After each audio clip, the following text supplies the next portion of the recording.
더불어민주당에서는 지방선거 경선 후보 여론조사를 할 때 대표 경력에 자기의 대표 경력에 문재인 대통령과 고 노무현 대통령의 이름을 넣는 것 이걸 놓고서 이제 갑론을박이 벌어지고 있다고 합니다. 한번 들어보시죠.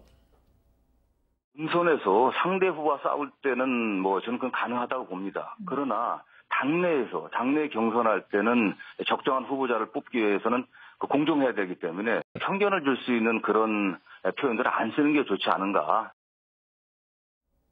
자, 그러니까 지금 문재인 대통령 인기가 워낙 높고 그다음에 또 고 노무현 대통령 같은 경우도 이미지가 아주 좋게 됐으니까 그분들과 내가 같이 했던 경력을 쓴다. 그러면 그건 사실은 옛날에도 그랬잖아요. 박근혜 전 대통령이 잘 나갈 땐 그랬고. 문제가 뭐냐면요. 이거는 이제 같은 민주당 식구들인데 나는 이제 정말 노무현 대통령 또는 문재인 대통령 밑에서 일을 했던 사람이다라고 여론조사에서 소개를 할 때 이게 확 치솟는 큰 어떤 지금 이슈가 있습니다.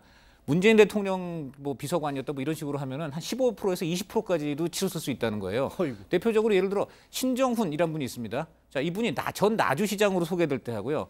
문재인 대통령 청와대 농업 비서관 이렇게 하면 우리 유권자들이 들어보고 어떤 반응을 보이겠습니까?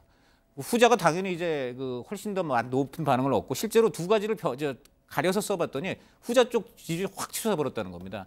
이 때문에 노무현 청와대나 문재인 청와대에 조금이라도 발을 걸쳤던 분들은 전부 지금 그 직함을 쓰게 해달라는 그런 지금 요청을 하고 있고 반대로 좀 전에 지금 정성호 공관위원장을 비롯해서 당에서는 그렇게 되면 비문 후보들이 또 반발하지 않겠습니까?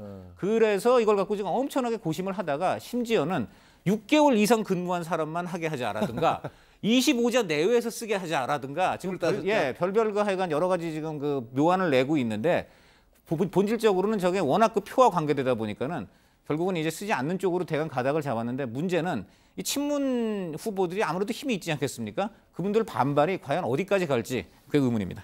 근데 과거에 박근혜 전 대통령, 이명박 전 대통령 또 잘 나갈 때는 다 사람들이 그 사진 찍고 악수하고 그런 거 막 심지어는 명함에 그분들 얼굴만 넣어서 돌리기도 하고 그랬었잖아요. 저희 때도 그랬죠. 어느 당의 문제가 아니라 저희 때도 18, 19대 때 제가 출마할 때도 당에서 여론조사 집어넣는데 경력을 뭘 써주면 좋겠느냐 할 때 심지어 저도 이명박 대통령 때는 이명박 대통령 비서관 지낸 거, 서울시장 비서관 지낸 거, 박근혜 대통령 때는 또 선대위 대변인 한 거 이런 거 올리면은 다 카트. 왜냐하면 여론조사를 해보면요, 그거 들어가면은 무조건 올라가요? 5% 이상 올라갑니다. 5% 이상. 그러니까 그러다 보니까 그러니까요. 다른 후보들도 어떻게든 연결해가지고 이름만 들어가면 돼요. 직함은 중요하지 않고. 경선시장에서 문재인 15%, 그다음에 노무현 7%가 거의 서로 사실은 하는 게 의미가 없어져 버려가지고 아예 안 하는 걸로 당에서 결정을 내려버렸죠. 알겠습니다. 광주의 어떤 후보 보니까 자기 얼굴은 안 보이고 자기는 등 보이고 그다음에 문재인 대통령하고 악수하는 사진을 크게 붙여놨더라고요. 그러니까 사진도 가급적 그런 거 문재인 보면 대통령